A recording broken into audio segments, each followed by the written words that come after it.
ইস, আমি যদি বই হতাম সবসময় তোমার চোখের সামনে থাকতাম। ইস, তুমি যদি ক্যালেন্ডার হতে কোথায় না ভালো হতো। কেন ক্যালেন্ডার কেন? প্রত্যেক বছর পাল্টাইতে পারতাম। শুনলাম ভালো মানুষেরা নাকি বেশি দিন বাঁচে না। শালা নিজেকে নিয়ে খুব টেনশনে আছি, কখন যে কি হয়ে যায়।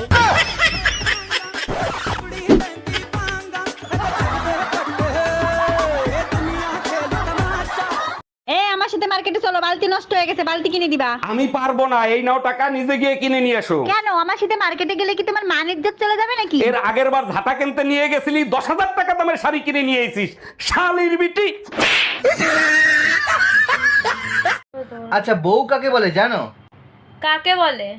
5 মিনিট আগে তরকারিতে নুন দিয়েছে কিনা সেটা জানে না, কিন্তু 5 বছর আগে স্বামী তার সাথে কি করেছিল সেটা পাই টু পাই যে জানে, তাকেই বলে বউ, যে কুত্তার মতো করে ঘেউ ঘেউ।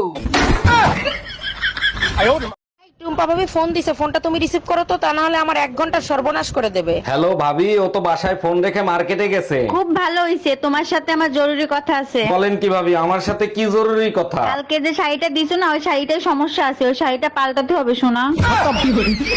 Bye bye. শ্যাম্পু দিয়ে বালিশের ওয়ার ধুয়েছিলাম, এখন ঘুমালেই মনে হয় পাশে বউ শুয়ে আছে। ও দাদা, বিছানাটা একটু মুতে ভিজিয়ে নেবেন, মনে হবে বউয়ের সাথে বাচ্চাও শুয়ে আছে।